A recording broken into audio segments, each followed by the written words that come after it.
be announcing the tariffs on Canada and Mexico for a number of reasons. Imagine a bridge costing $5 billion. A giant structure of steel and concrete stretching across a river, connecting two countries that were considered inseparable allies. A bridge that was supposed to symbolize a new level of economic unity between the US and Canada. But now this bridge stands empty. Cars drive around it, and it has become a monument to failure. How did this happen? Stretching across the Detroit River, the Gordie Howe International Bridge was designed as a new artery for North American trade. It all started with a single tweet, 280 characters, one decision made in haste and for public consumption. At the time, it seemed like another step in the fight for America first. But in less than 24 hours, it turned into an economic earthquake. Factories in Detroit are shutting down. Workers are losing shifts, multi-million-dollar shipments are stuck at the border, and hundreds of businesses on both sides are beginning to feel the effects of a trade war that no one wanted, but in which everyone found themselves involved. Historically, Windsor has been the auto hub for Canada, just like Detroit had been in the United States. Tariffs of 25% on Canadian and Mexican cars and auto parts. It sounds like protecting national interests. In reality, it is economic self-attack. For the first time in decades, Canada has decided that it can no longer wait and hope. No briefings, no rallies, just a precise and cold strike in response. No loud words. No waiting. A new system that automatically responds to tariffs with tariffs, restrictions with restrictions. The Canadian dollar is strengthening. American manufacturers are suffocating.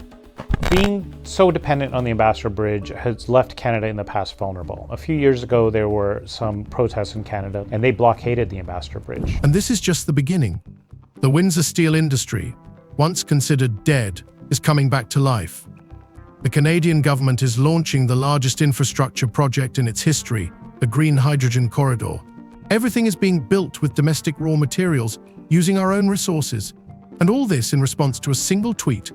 At the same time, American fishermen are losing their markets in Europe and Asia.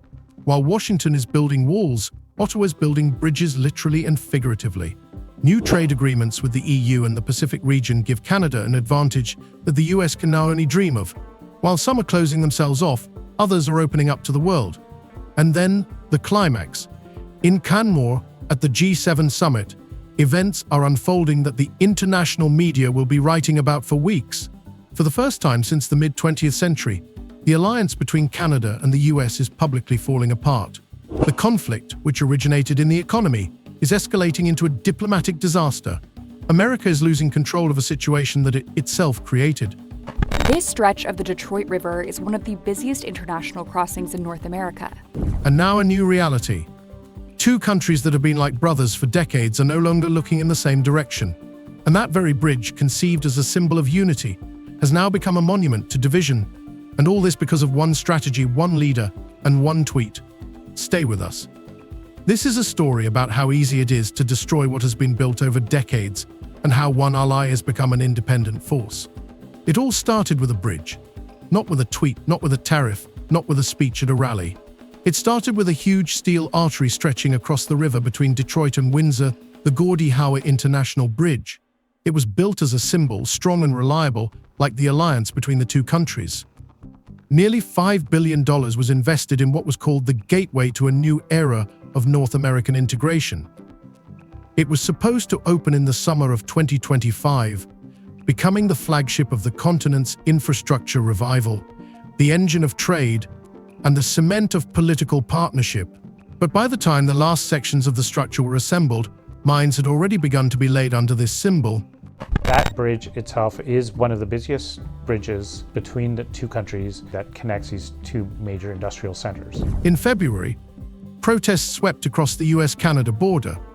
At first, they seemed localized. A group of truckers blocked the highway in protest against new environmental regulations.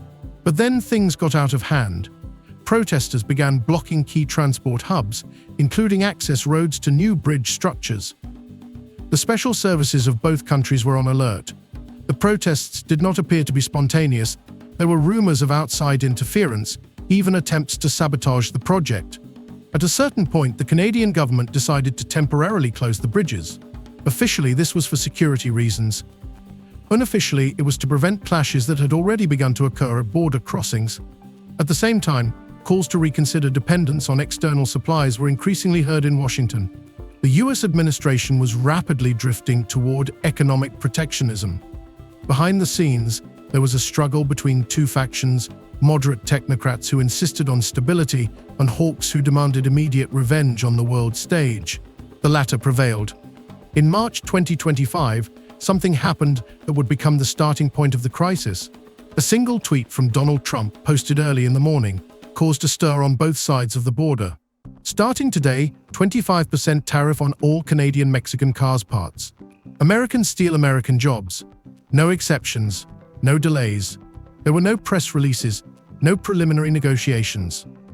Just 280 characters posted online without warning. An hour after publication, the Canadian stock market went down. By lunchtime, deliveries of components to factories in Ohio and Michigan had collapsed.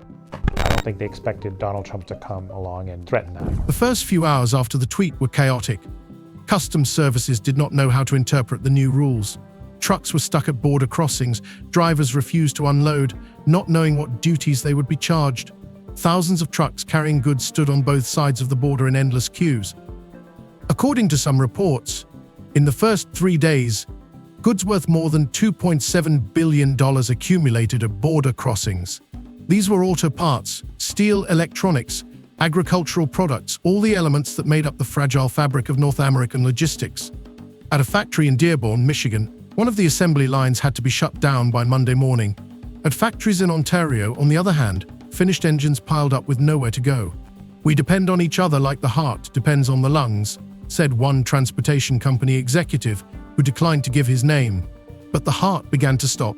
Canada's footing the bill for the entire construction cost, mostly because they're more desperate to create this corridor than the U.S. The White House assured everyone, "This is temporary. We will protect our national interests." But Ottawa saw it differently. There, Trump's decision was seen not as a temporary measure, but as a strategic shift. For the first time in decades, Canada began to prepare for the possibility that the U.S. would no longer be a reliable economic partner. Suspicion became doctrine. Trust became a currency that no one wanted to use anymore. Against a backdrop of growing uncertainty, the Ambassador Bridge, the old and congested crossing over the Detroit River, once again found itself in the spotlight. It was the preferred choice of many carriers, even despite traffic jams and technical inconveniences.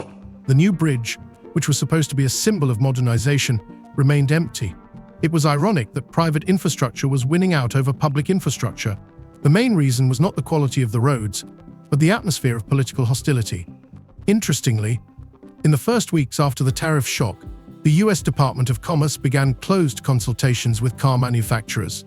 Some of them, according to sources, openly stated, "We will not be able to meet our quarterly plan if supplies are not restored." Meanwhile, Canadian unions began emergency meetings. At closed meetings, they even discussed temporarily redirecting export flows across the Atlantic and Pacific Oceans. Secret analytical documents predicted the loss of up to 70,000 jobs within 2 months on both sides of the border.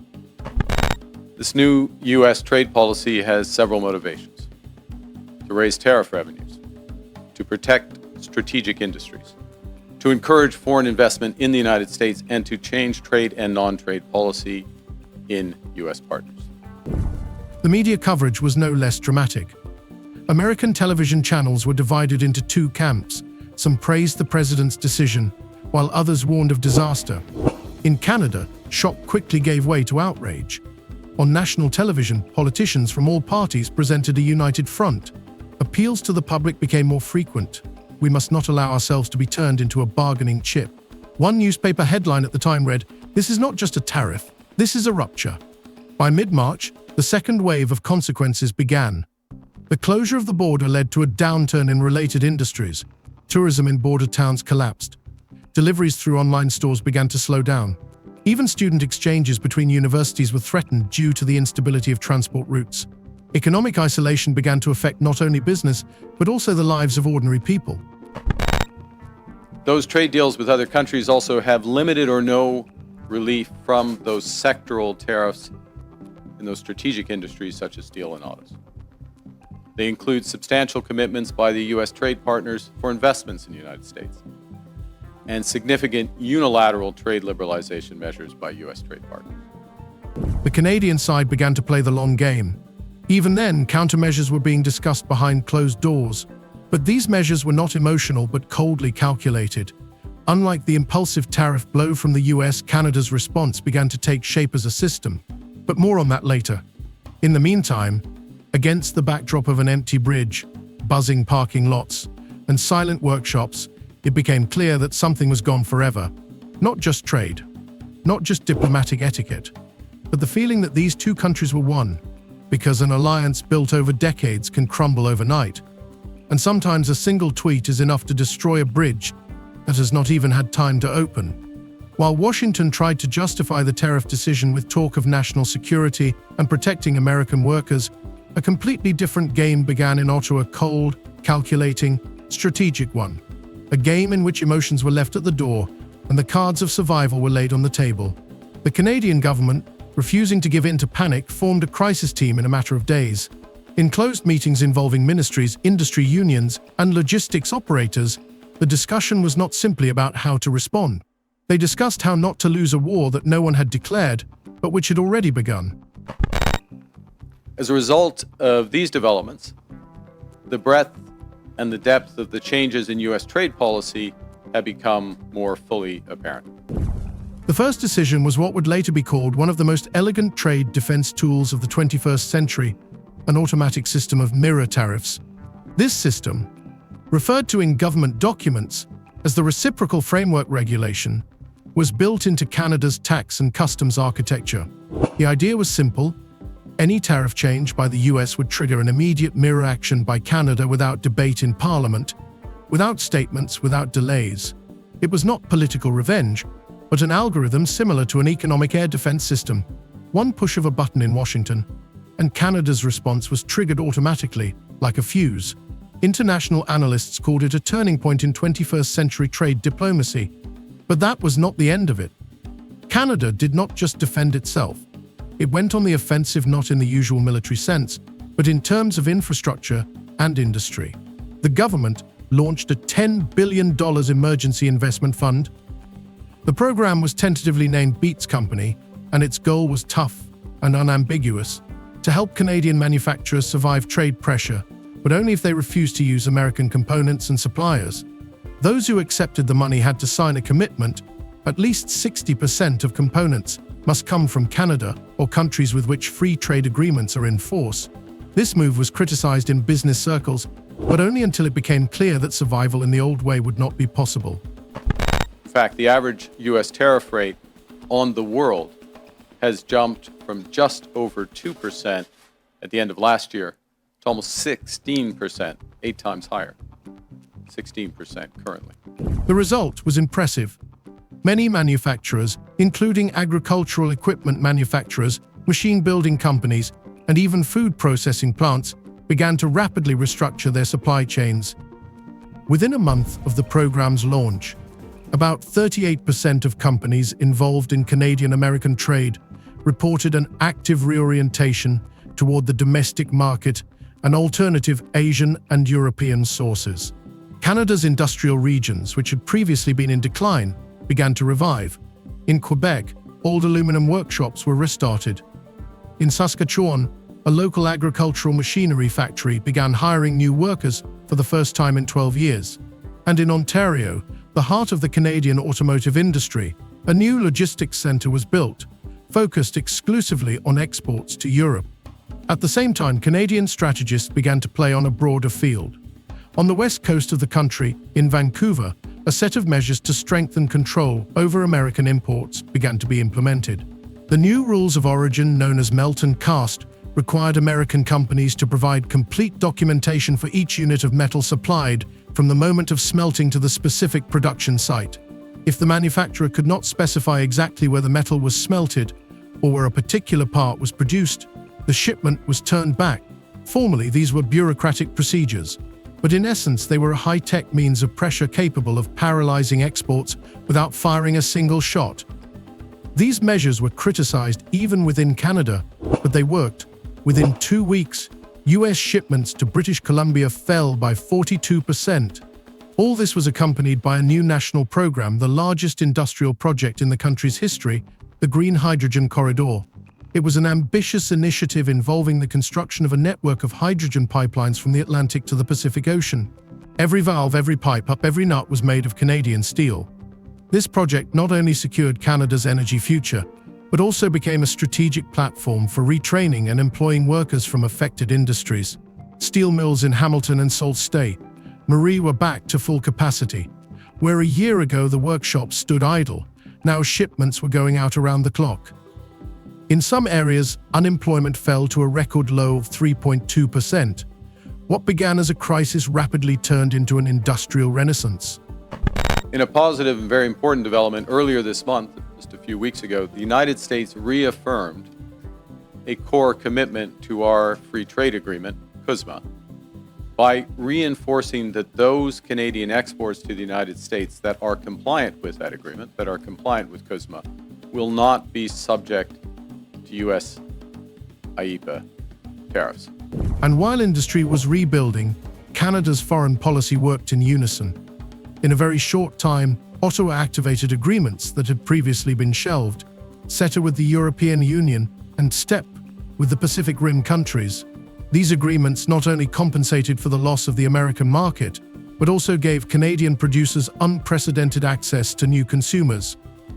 By the summer of 2025, Canada had signed 3 new contracts to supply agricultural equipment to Chile, seafood to Japan, and high-quality steel to Germany. During the same period, the United States, finding itself isolated, did not conclude a single new trade agreement. Even industries such as fishing felt the effect. Canadian lobster exports grew by 35%, while American fishermen from the Maine coast began to complain about a decline in purchases from the EU. For the first time in decades, seafood shipments from Canada exceeded those from the US, even though both countries catch the same lobsters from the same waters. It was a shock, the same product, but 2 different approaches to global trade and 2 completely different outcomes. Canadian businesses learned to live without American support. Moreover, it began to realize that relying on its own resources and diversification provides not only stability, but also a competitive advantage. Ottawa, realizing that there was no more time for hesitation, made a strategic decision not just to resist, but to reformat the country's economic development model. Not a reaction, but a rethinking. And to these ends, the United States has announced a series of trade actions. Those began near the start of this year with the so-called IEEPA tariffs against Canada and Mexico based on U.S. concerns about the border and fentanyl trafficking. Meanwhile, America continued to insist on national pride, but increasingly found itself alone. And Canada, the quiet neighbor that had been perceived as a junior partner for decades, suddenly stood up and looked south, no longer with expectation but with calculation. And perhaps it was then that it became clear what began as a trade dispute had become an economic rift, and perhaps the beginning of a new era. By mid-2025, the crisis that began with a single tweet was no longer just a news story. It had become a new reality. While the US continued to insist that tariffs were the way to protect domestic industry, in practice the opposite was happening.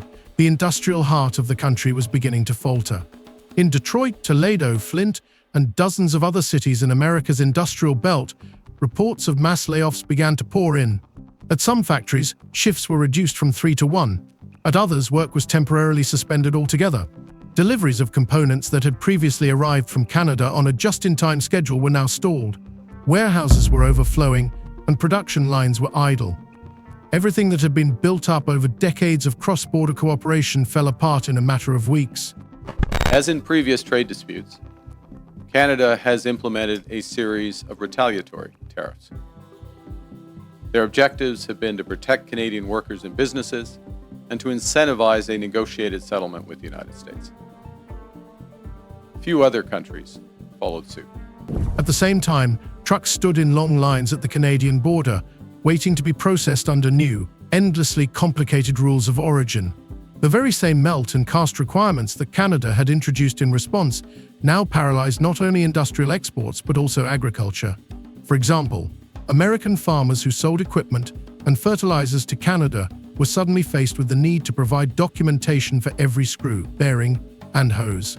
Any inaccuracy meant that the shipment was turned back.